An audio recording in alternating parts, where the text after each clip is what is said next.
بسم اللہ الرحمن الرحیم الحمد للہ رب العالمین والصلاة والسلام على اشرف الانبیاء والمرسلین وعلى آلہ واصحابہ اجمعین ومن تبعهم بإحسان الى یوم الدین اما بعد فاعوذ باللہ من الشیطان الرجیم بسم اللہ الرحمن الرحیم یا ایہا الذین آمنوا اتقوا اللہ حق تقاتہ ولا تموتن الا وانتم مسلمون یا ایہا الناس اتقوا ربکم الذی خلقکم من نفس واحدہ وخلق منها زوجها وبث منهما رجالا كثيرا ونساء واتقوا الله الذي تساءلون به والأرحام إن الله كان عليكم رقيبا يا أيها الذين آمنوا اتقوا الله وقولوا قولا سديدا يصلح لكم أعمالكم ويغفر لكم ذنوبكم ومن يطع الله ورسوله فقد فاز فوزا عظيما أما بعد فأعوذ بالله من الشيطان الرجيم بسم الله الرحمن الرحيم وبالآخرة هم يوقنون أولئك على هدى من ربهم وأولئك هم المفلحون۔ ناظرین کرام، دل کی دنیا اس سلسلے کا ایک اور حلقہ لے کر میں آپ کے درمیان حاضر ہوں۔ ہماری اپنی گفتگو جاری ہے دل کے اعمال اور قلبی عبادتوں کے بیان میں، اور آج ہم لوگ سننے جا رہے ہیں دل کی ایک اور عبادت یا قلبی اعمال میں سے ایک بڑا ہی اہم اور بنیادی عمل، اور وہ ہے یقین۔ دل جو کام کرتا ہے ان کاموں میں یقین کا جو کام ہے وہ انتہائی اہم اور ضروری ہے۔ علامہ ابن قیم رحمۃ اللہ علیہ کے الفاظ میں اگر کہیں تو ایمان میں یقین کا وہی درجہ ہے جو جسم کے اندر روح کا درجہ ہے۔ روح کے بغیر جس طرح جسم مردہ ہے، یقین کے بغیر ایمان بھی ویسے ہی مردہ ہے۔ یقین ہی بنیاد ہے جس کی وجہ سے ایمان زندہ ہوتا ہے۔ اسی لیے دل کی عبادتوں میں یقین کو بڑا اونچا مقام حاصل ہے۔ جو آیت کریمہ میں نے ابھی آپ کے سامنے پڑھی اس میں اللہ تبارک و تعالی نے یہی بات بیان فرمائی، کہا وَبِالْآخِرَةِ هُمْ يُوقِنُونَ اولئک علی ھدی من ربہم واولئک ھم المفلحون، کہ مومنوں کا تذکرہ جو چل رہا ہے یہ لوگ آخرت پر یقین رکھنے والے ہیں۔ اولئک علی ھدی من ربہم واولئک ھم المفلحون، یہ اپنے رب کی طرف سے ایک ہدایت پر قائم ہیں اور یہی لوگ حقیقت میں کامیاب بھی ہونے والے ہیں۔ اسلامی شریعت کی نظر میں یقین کا درجہ بڑا اونچا ہے، اور قلبی عبادات نے اس کی حیثیت بنیادی عمل کی کہ جس کے بغیر دیگر عبادتیں روح سے خالی جسم کی طرح، دیگر عبادتیں بے جان عبادتیں ہیں اگر ان کے اندر یقین کی دولت نہ ہو، اگر ان کے اندر یقین کی کیفیت نہ ہو۔ سوال یہ پیدا ہوتا ہے کہ یقین کہتے کس کو ہیں؟ اہل علم نے مختلف تعبیرات کے ذریعے اس یقین کو سمجھایا ہے۔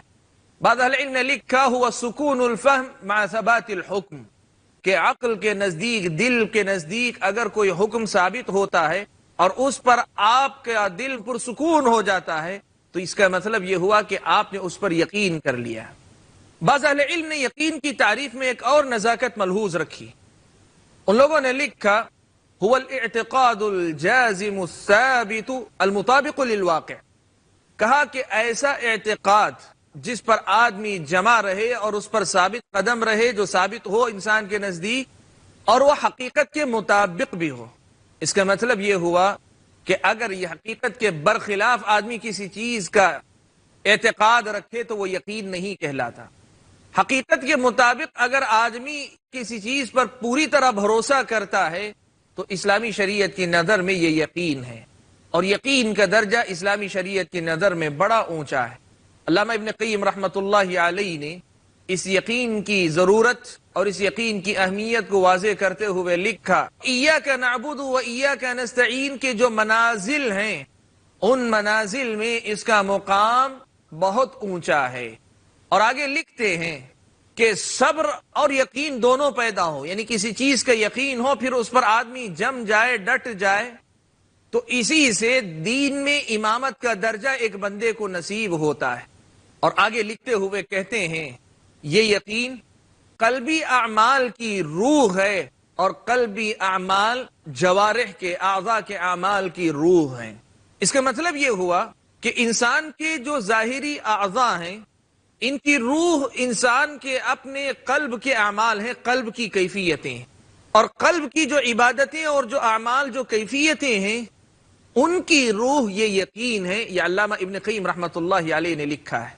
علامہ ابن تیمیہ رحمۃ اللہ علیہ نے کہا کہ بالصبر والیقین تنال الامامۃ فی الدین، کہا کہ صبر اور یقین کے ذریعے ہی دین کے اندر امامت حاصل ہوتی ہے۔ کیوں؟ اللہ تبارک و تعالی نے فرمایا وَجَعَلْنَا مِنْهُمْ أَئِمَّةً يَهْدُونَ بِأَمْرِنَا لَمَّا صَبَرُوا وَكَانُوا بِآيَاتِنَا يُوقِنُونَ۔ اللہ نے فرمایا کہ ہم نے ان میں سے کچھ لوگوں کو امام بنایا جو ہمارے اپنے حکم کو لے کر لوگوں کی رہنمائی کرتے ہیں یا خود رہنمائی حاصل کرتے ہیں۔ کیوں؟ اس لیے کہ انہوں نے صبر کیا اور ہماری آیتوں پر یقین کرنے والے۔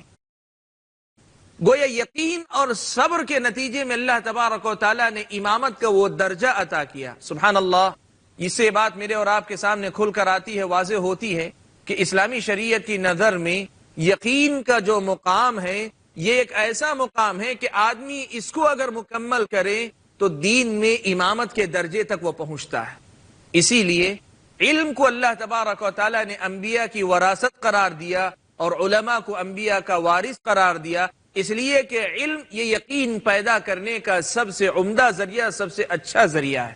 ناظرین کرام، اہل علم نے لکھا ہے کہ یقین کے 3 درجات ہیں۔ ایک درجہ وہ ہے جسے ہم علم الیقین کہتے ہیں، علم الیقین یقین ہے۔ دوسرا درجہ ہے عین الیقین، اور تیسرا درجہ ہے حق الیقین۔ علامہ ابن قیم رحمۃ اللہ علیہ نے اس کی مثال دیتے ہوئے لکھا ہے کہ ایک مومن جنت کو جانتا ہے اور جنت پر ایمان لاتا ہے، جنت کے وجود پر، تو یہ اس کا علم الیقین ہے۔ جنت کے بارے میں جانتا ہے اور اس پر یقین رکھتا ہے، یہ علم الیقین کا درجہ ہے۔ پھر روز محشر جنتیوں سے جنت قریب کر دی جائے گی اور جہنم کو ظاہر کر دیا جائے گا۔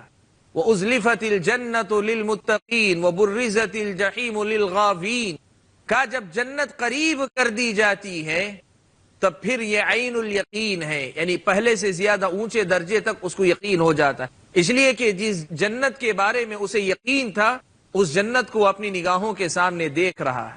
اور پھر جب اسے جنت میں داخل کر دیا جائے گا یہ حق الیقین کا درجہ ہے۔ قرآن مجید میں اللہ تبارک و تعالی نے یہ جو درجات ہیں ان درجات کا تذکرہ فرمایا ہے۔ عام یقین کا جو درجہ ہے وہ ہر مومن کے پاس ہوتا ہے، اس لیے کہ اسی یقین کے ذریعے وہ مومن ہوتے ہیں۔ وَبِالْآخِرَةِ هُمْ يُوقِنُونَ، وہ آخرت پر یقین رکھنے والے ہوتے ہیں۔ یہ علم الیقین کا درجہ ہے۔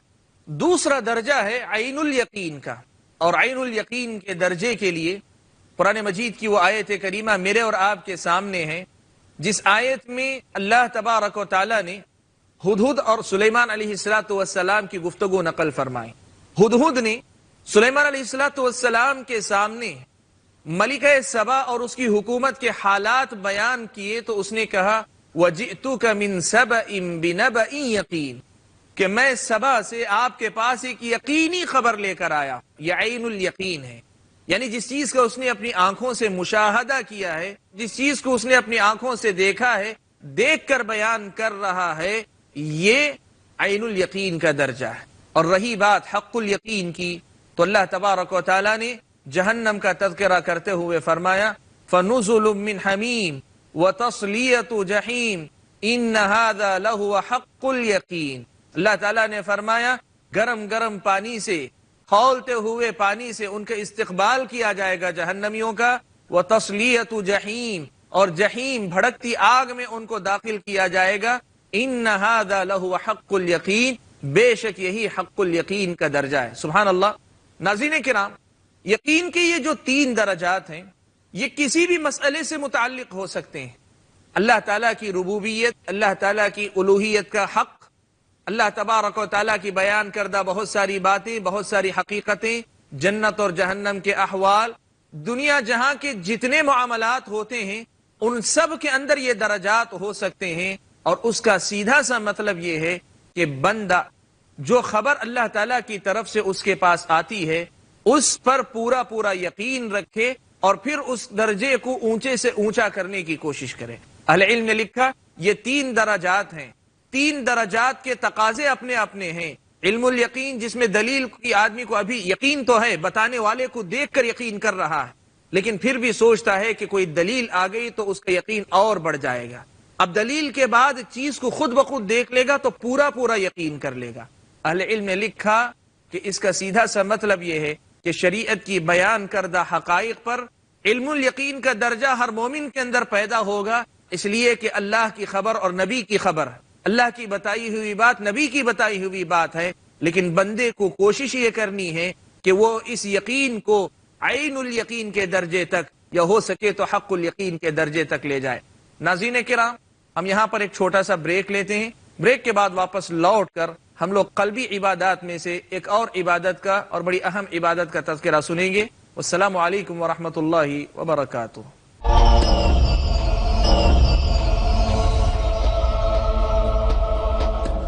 بسم اللہ الرحمن الرحیم۔ ناظرین کرام، بریک پر جانے سے پہلے ہم لوگ قلبی عبادتوں اور دل کے اعمال میں سے ایک بہت ہی اہم عمل کا تذکرہ سن رہے تھے، وہ تھا یقین۔ یقین روح ہے قلبی عبادتوں کی، اور قلبی عبادتیں روح ہیں جسمانی عبادتوں کی۔ تو جسمانی عبادتوں کو زندگی ملتی ہے قلبی عبادتوں سے، اور قلبی عبادتوں کو زندگی ملتی ہے یقین سے، اور یقین کا یہ سفر ایمان سے شروع ہوتا ہے اور آخرت تک جاری رہتا ہے، اور آدمی کو جاری رکھنا چاہیے۔ اللہ تعالیٰ مجھے اور آپ کو اس کی توفیق عطا فرمائے۔ ہم ایک اور قلبی معاملے کی طرف آگے بڑھتے ہیں، اور وہ ہے احسان۔ احسان کیا ہے؟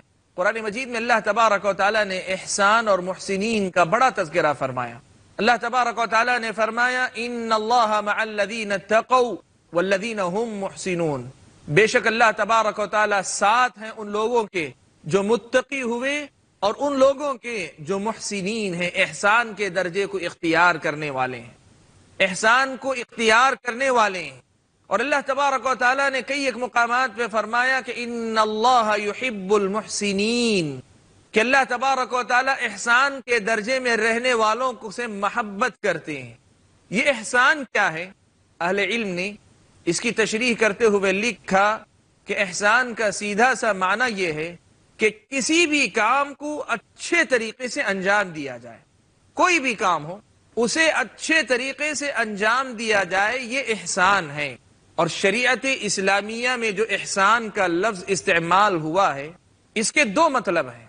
ایک تو شریعت میں احسان اس معنی میں استعمال ہوا کہ آدمی دوسروں کے ساتھ احسان کرے، دوسروں پر احسان کرے، دوسروں کے ساتھ اگر معاملہ کرنے کی ضرورت پیش آتی ہے تو بہتر معاملہ کرے، دوسروں پر انعام کرے، احسان کرے۔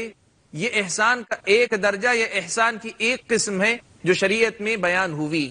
اسی قسم کے احسان کا حکم اللہ کے نبی صلی اللہ علیہ وسلم نے دیا اس حدیث میں، جس میں اللہ کے نبی صلی اللہ علیہ وسلم نے فرمایا ان اللہ كتب الاحسان على كل شيء فاذا قتلتم فاحسنوا القتلة واذا ذبحتم فاحسنوا الذبحة وليحد احدكم شفرته وليرح ذبيحته۔ اللہ کے نبی صلی اللہ علیہ وسلم نے فرمایا کہ اللہ تبارک و تعالیٰ نے ہر چیز پر احسان کو واجب قرار دیا ہے، فرض قرار دیا ہے۔ اس لیے جب تم کسی کو قتل کرو تو اچھی طرح قتل کرو، تکلیف کے ساتھ آدھا ادھورا قتل نہیں، پوری طرح قتل کرو۔ وَإِذَا ذَبَحْتُمْ فَأَحْسِنُوا الذَّبْحَ یا الذِّبْحَ، جب تم ذبح کرو تو اچھی طرح ذبح کرو، آدھا چاقو چلاؤ اور اسے تڑپتا ہوا چھوڑ دو، ایسا مت کرو، اچھی طریقے سے اسے ذبح کرو۔ اللہ کے نبی صلی اللہ علیہ وسلم نے اس حدیث میں جس احسان کا تذکرہ فرمایا وہ ہے کسی کے ساتھ معاملہ کرنے کی اگر بات آتی ہے تو اس معاملے کو خوش اسلوبی کے ساتھ انجام دے، اس پر احسان کرے۔ اب آدمی کو قتل کرنا ہی ہے تو قتل کرنے میں پھر لذت لینے، مزہ لینے والی کوئی بات نہیں، اسے قتل کرو تو اچھی طریقے سے قتل کر دو، اس پر یہ احسان کرو کہ اس کے قتل کو اپنی تفریح کا سامان نہ بناؤ۔ اور جانور کو جب ذبح کرو تو خیال رکھو کہ جانور کو ذبح کرنا ہی ہے تو اچھی طریقے سے ذبح کر دو، لیکن اسے ادھورا ذبح کر کے اسے تکلیف نہ پہنچاؤ۔ اس کا سیدھا سا مطلب یہ ہے کہ اسلامی شریعت نے جس احسان کا حکم دیا اس میں سے پہلی قسم ہے کہ دوسرے پر انعام کرنا، احسان کرنا۔ اور اللہ تبارک و تعالیٰ نے اس قسم کے احسان کا اسلامی شریعت میں حکم دیا۔ اس قسم کے احسان کو اپنانے کا اللہ تبارک و تعالیٰ نے حکم دیا کہ لوگ ایک دوسروں کے ساتھ احسان کے ساتھ معاملہ کریں۔ احسان کی جو دوسری قسم ہے یہ وہ قسم ہے جس کا تعلق قلبی عبادات سے ہے، جس کو ہم نے قلبی عبادات میں سے بڑی اہم عبادت شمار کیا ہے۔ حضرت جبرائیل علیہ السلام نبی اکرم صلی اللہ علیہ وسلم کے پاس تشریف لاتے ہیں، اللہ کے نبی صلی اللہ علیہ وسلم سے پوچھتے ہیں ایمان کیا ہے، اسلام کیا ہے، احسان کیا ہے۔ اللہ کے نبی صلی اللہ علیہ وسلم باری باری ان کے ایک ایک سوال کا جواب دیتے ہوئے جاتے ہیں۔ ایمان یہ ہے کہ تم اللہ پر، اس کی کتابوں پر، اس کے رسولوں پر، اس کے فرشتوں پر، آخرت کے دن پر اور تقدیر پر ایمان لاؤ۔ وہ اسلام کے بارے میں پوچھتے ہیں، اللہ کے نبی کہتے ہیں کہ اسلام یہ ہے کہ تم لا الہ الا اللہ محمد الرسول اللہ کی گواہی دو، نماز قائم کرو، زکوٰۃ دو، رمضان کے روزے رکھو اور حج کرو۔ وہ پوچھتے ہیں اللہ کے نبی احسان کیا ہے؟ اللہ کے نبی صلی اللہ علیہ وسلم فرماتے ہیں کہ احسان یہ ہے کہ ان تعبد اللہ کأنک تراہ فإن لم تکن تراہ فإنہ یراک، کہ تم اللہ تعالیٰ کی عبادت اس طرح کرو گویا کہ تم اللہ تعالیٰ کو دیکھ رہے ہو، اور اگر تم اللہ تبارک و تعالیٰ کو دیکھ نہیں پا رہے ہو تو اللہ تبارک و تعالیٰ تمہیں دیکھ رہا ہے۔ اہل علم نے یہ بات بیان کی کہ حضرت جبرائیل علیہ السلام کی اس حدیث میں درجات بیان کیے گئے ہیں۔ ایمان ہے، پھر اسلام ہے، پھر احسان ہے، اور احسان سب سے اونچا درجہ ہے۔ یہ کون سا درجہ ہے، اس کا معنی کیا ہے، احسان کی اس قسم کا معنی و مطلب کیا ہے، اور احسان کے اس درجے تک بندہ کیسے پہنچ سکتا ہے؟ یہ بہت سیدھا اور بہت سادہ معاملہ ہے۔ اہل علم نے اس حدیث کی تشریح کرتے ہوئے لکھا کہ اس سے مراد انسان اپنے اعمال کو اس درجے تک پہنچ کر انجام دے گویا کہ وہ اللہ تعالیٰ کے سامنے حاضر ہے۔ امام نووی رحمۃ اللہ علیہ نے صحیح مسلم کی شرح میں اس حدیث کی شرح کرتے ہوئے لکھا کہ احسان کا یہاں مطلب یہ ہے، احسان کا یہاں مطلب یہ ہے کہ بندہ اپنے آپ کو تصور کرے کہ وہ اللہ تعالیٰ کے سامنے ہے، یا اللہ تبارک و تعالیٰ اسے دیکھ رہے ہیں، تو وہ کیا کرے گا؟ اپنے ظاہر کو جتنا خوبصورت بنا سکتا ہے، جس عمل کو انجام دے رہا ہے اس کے ظاہر کو جس قدر سنوار سکتا ہے سنوارے گا، اور ساتھ میں کوشش کرے گا کہ اس عبادت کے اندر قلبی کیفیت جس درجے کی پیدا ہو سکے پیدا کرے۔ امام نووی رحمۃ اللہ علیہ کہتے ہیں کہ اس کا سیدھا سا مطلب یہ ہے کہ بندہ اللہ تبارک و تعالیٰ کے سامنے تو نہیں ہے، اللہ تبارک و تعالیٰ کو دیکھ تو نہیں رہا ہے، وہ اپنی آنکھوں سے دیکھ تو نہیں رہا ہے، لیکن اللہ تبارک و تعالیٰ اس کو دیکھ رہے ہیں، تو یہ کیفیت اپنے عمل کے اندر پیدا کرے کہ جس کیفیت کے نتیجے میں ہر چیز کو اپنی انتہا درجے تک جو اس کے بس میں ہو پہنچا کر انجام دینے کی کوشش کرے۔ آگے لکھتے ہوئے کہتے ہیں اس کا مطلب یہ ہوا، یہ اخلاص کے اور اللہ تبارک و تعالیٰ کا جو مراقبہ ہے کہ اللہ تبارک و تعالیٰ کو حاضر رکھنا اپنے سامنے، اللہ تبارک و تعالیٰ کے استحضار کی کیفیت کا نام ہے۔ یہی بات اہل علم میں سے کئی ایک اہل علم نے بیان کی۔ امام خطابی رحمۃ اللہ علیہ نے معالم السنن کے اندر اس حدیث کی شرح کی تو لکھا الاحسان ها هنا الاخلاص، کہا کہ یہاں احسان سے مراد اخلاص ہے، یعنی بندہ جو ایمان اور اسلام کے ارکان ہیں ان کو بجا لاتا ہو تو ان کو بجا لانے میں اخلاص کے کمال پر رہے، انتہا درجے کے اخلاص کے ساتھ ان اعمال کو انجام دے، یہ احسان ہے۔ ابن بطال نے صحیح بخاری کی شرح میں اس کی تشریح کی تو لکھا کہ هو المبالغۃ فی الاخلاص، یہ احسان کا مطلب یہ ہے کہ اخلاص کے درجے میں جو کمال ہے، جو اونچے سے اونچا درجہ ہے، اس درجے تک پہنچنے کی کوشش کرے۔ ناظرین کرام، احسان کا یہ جو معنی و مفہوم ہے یہ حقیقت میں قلبی کیفیتوں میں سے بڑی اعلیٰ کیفیت کا ذکر ہے، قلبی عبادتوں میں سے بڑی اونچی عبادت کا یہ تذکرہ ہے، وہ یہ کہ بندہ زندگی میں کوئی بھی عمل کرے، کوئی بھی نیکی کرے، کوئی بھی اچھائی انجام دے، اس شعور کے ساتھ، اس احساس کے ساتھ انجام دے کہ وہ اللہ تبارک و تعالیٰ کے لیے یہ کام کر رہا ہے، تو یہ کام ہر حیثیت سے پرفیکٹ ہونا چاہیے، مکمل ہونا چاہیے، کسی قسم کی کمی نہ اس میں رہ جانے پائے۔ انسان غلطیوں کا پتلا ہے، کمی آئے گی، لیکن کوشش اس بات کی کرے کہ میرا کام پورا ہوگا میں کسی بھی حیثیت سے اس میں کمی نہیں چھوڑوں گا، خاص طور پر ظاہری خوبیوں اور ظاہر کو نکھارنے اور سنوارنے کے ساتھ ساتھ دل کی کیفیتیں جو اس ظاہر کے ساتھ جڑنی چاہیے، دل کی خوبصورتی جو ظاہر کی خوبصورتی سے میل کھانی چاہیے، وہ خوبصورتی آپ اپنے دل کے اندر پیدا کریں، یہی احسان۔ یہاں بعض احباب احسان کا مطلب یہ سمجھتے ہیں کہ بندہ عبادت کرتے کرتے اس درجے پر پہنچ جائے کہ پھر تو اللہ تعالیٰ کو دیکھنے لگے اپنی عبادت میں، وہ اللہ تعالیٰ کو اپنی عبادت میں دیکھنے لگے، عبادت کے دوران اللہ تبارک و تعالیٰ کو دیکھنے لگے۔ یہ غلط مفہوم ہے، یہ معنی و مفہوم نہ تو صحابہ نے سمجھا نہ اہل علم نے سمجھا۔